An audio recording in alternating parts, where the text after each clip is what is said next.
vamos agora resolver um exercício do livro, da coleção do Prof. Mate, que diz o seguinte: a equação de uma elipse é epsilon igual a x² mais 4y² mais 2x menos 12y mais 6 igual a 0. Determine a equação da elipse na forma canônica, seu centro, seus vértices, seus focos e sua excentricidade. Então, basicamente, o que vai ser feito aqui é tentar adequar os elementos que nós já conhecemos, certo? Para calcular essas incógnitas que nos foram pedidas. No entanto, nós vemos que a equação ela está na forma desenvolvida, então nós vamos ter que voltar o que essa equação era antes. E para isso, o que vamos fazer vai ser basicamente a técnica de completar quadrados, né? Então, vamos separar em duas partes.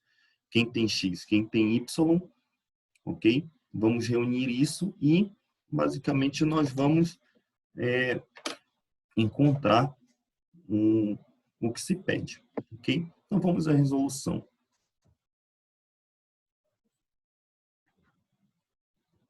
Certo? Então, assim, completando o quadrado da equação de epsilon, a gente tem x² mais 2x mais 4 vezes y² menos 3y igual a menos 6. Então, epsilon vai ficar da seguinte maneira: nós vamos introduzir alguns termos novos nessa equação. Quais foram os novos termos que foram introduzidos? Foram o número 1, o número 9/4, certo? Então, ao introduzirmos esses números, esses valores no primeiro membro, eles terão que ser introduzidos novamente no segundo, ok? Dessa maneira, nós temos na terceira linha epsilon igual a x mais 1 ao quadrado mais 4, que multiplica y, menos 3 sobre 2 ao quadrado. Então, basicamente, o que a gente vai fazer é tentar deixar a equação no modo padrão. Então, no segundo membro eu tenho 4. Então, o que vamos fazer é dividir todo mundo por 4. Fazendo isso, nós teremos o quê? X mais 1 ao quadrado sobre 4, mais y menos 3 sobre 2 ao quadrado igual a 1. Então, nós temos os elementos para que possamos adequá-los ao que o enunciado nos pediu.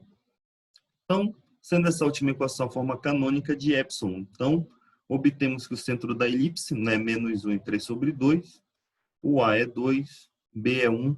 Então, o que nós podemos fazer? Por que o A é 2? Porque você pode notar que na equação da elipse, o A está ao quadrado, né? Então, 4 é 2 ao quadrado.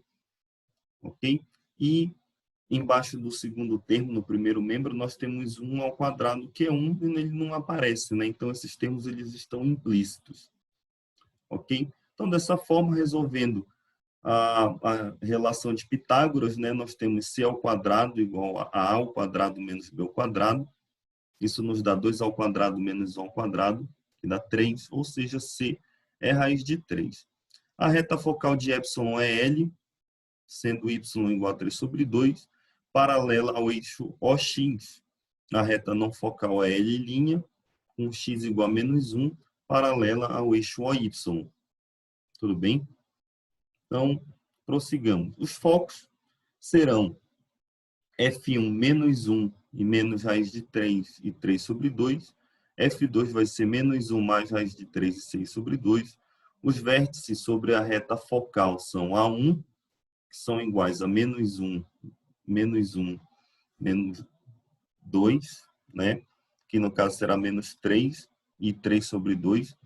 E A2 vai ser para a gente 1 e 3 sobre 2. Ok? E faltou colocar o B1, mas ele tem sinal contrário, então nós teremos o quê? 1 e 5 sobre 2, e B2 será menos 1 e 5 sobre 2. E, finalmente, nós temos a excentricidade de epsilon, vai ser C sobre A, que vai ser raiz de 3 sobre 2. Certo? Então, nós temos aqui um exemplo clássico de como a gente tem uma equação da elipse que ela não está na forma padrão, mas nós podemos tirar os elementos fazendo completamento de quadrados. Outro exemplo é bem similar. Muitas vezes essa técnica ela é importante para que nós possamos trabalhar com elipse.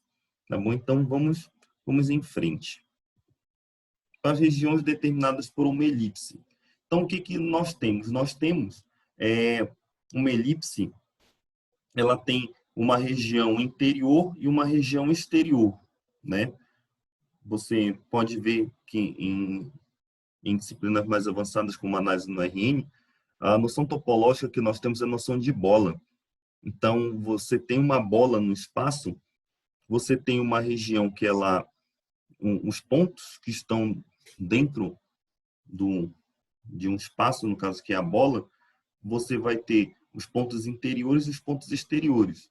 Na elipse vai ser parecido. A própria elipse é a região RF delimitada por epsilon, que contém os focos, denominada região focal. E a região RNF delimitada por epsilon, que não contém os focos, é chamada de região não focal. Então, vamos fazer um desenho, porque muitas vezes você tem um estudo muito abstrato, apenas dessa forma, sem fazer um desenho, fica complicado. Então, o que temos aqui? Ó, você tem o seguinte, a elipse, essa região focal vai ser os pontos que estão no interior dessa elipse. Né? No caso, você tem uma elipse dessa maneira de centro x0, y0. Né? Então, a região focal vai ser o que tem dentro dessa elipse. Né? São os pontos interiores, né? Que são menores do que 1. Né? Então, basicamente, o que vai ser a região não focal é o que está fora da elipse. Né? Então, você tem os pontos que são maiores do que a região da elipse. E lembrando também que a noção topológica nos diz que nós temos os pontos que eles estão exatamente na fronteira, né? Mas como esse não é o objetivo dessa nossa apresentação, fica apenas a curiosidade que esse limitante, essa linha que separa os dois espaços, o interior e o exterior, é chamado de fronteira na análise no RN, né? Então, é uma noção interessante que a gente pode estender para um espaço métrico qualquer, né? Começando com essa noção intuitiva da elipse, né? Então, vamos prosseguir o nosso estudo com mais um exemplo. Então, nós temos aqui, ó, obtenha todos os elementos da elipse epsilon com x ao quadrado mais 9y² menos 6x igual a zero e faça um esboço da região contida pela interseção da região focal de epsilon com o interior do círculo. Né? Então, nós temos aqui, ó, esse exercício eu não vou fazer.